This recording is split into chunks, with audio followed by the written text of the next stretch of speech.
আমরা মাস শেষে কোনো বেতন পাই না, আমাদের নির্দিষ্ট কোনো বেতন হয়তো পর্যন্ত হয়নি।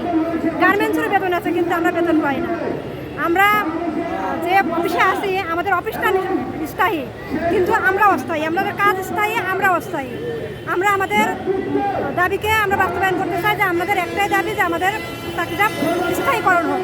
কারণ আমরা আমাদের পরিচয় দিতে চাই, আমরা আমাদের পরিচয় জানতে চাই, কারণ আমরা কাউকে বলতেও পারি না যে আমরা কী করি, আমরা কোন অফিসে চাকরি করি। যে অফিসে চাকরি করি আমাদের কি কোন চিনে না যে নকল অফিস কী জিনিস, এটা অনেকেই বুঝতেই পারে না যে আমাদের কাজটা কী, আমরা কোন সেকশনে আসি, যে রেজিস্ট্রি অফিসে আবার বেসরকারি কোনো লোক আছে নাকি, অস্থায়ী কোনো কাজ আছে নাকি, কেন আমাদের বিল হয় না, কেন আমরা বেতন পাই না। আমরা এটাকে বিশ্বাস করতে চাই না।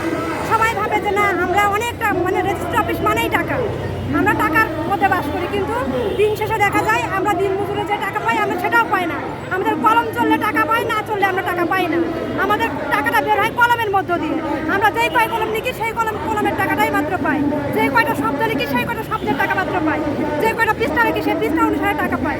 আমরা কিন্তু নির্দিষ্ট যে সরকারি হাত থেকে একটা স্কেলভুক্ত চাকরি যে না একটা নির্দিষ্ট বিল আছে সেই বিলটা পর্যন্ত আমরা পাই না। আমরা সবচাইতে অবহেলিত, যতগুলো সেকশন আছে সব সম্পূর্ণ সেকশনের থেকে কিন্তু আমরা সবচেয়ে আমাদের এই রাজস্ব খাত থেকে কিন্তু আমাদের সবচেয়ে বেশি টাকা চাই আমাদের রেজিস্ট্রি অফিসের মাধ্যমে। কিন্তু এই রেজিস্ট্রি অফিসের মাধ্যমে যেই টাকাটা আমরা রাজস্ব খাতে দিই তার চাইতে বেশি কিন্তু আমাদের মাধ্যম দিয়ে অন্যান্য অফিসে যা যায় তার থেকে কিন্তু এই রেজিস্ট্রি অফিসের খাতটাই সবচেয়ে বেশি।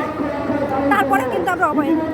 আমাদের যে একটা পরিচয় যে আমরা কী করি, রেজিস্ট্রি অফিসের আমাদের মূলত কাজটা কী, এটা অনেকে বুঝতেই পারে না।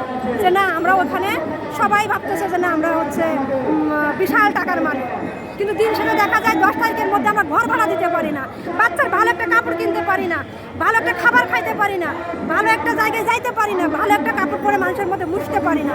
কেন?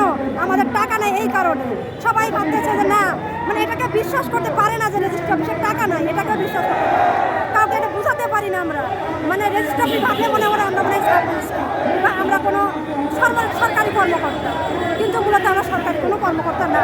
আমাদের সরকারি কোনো খাতে আজও পর্যন্ত আমাদের কিন্তু স্থায়ীকরণ করা হয়নি, আমরা বারবার দাবি করেছি।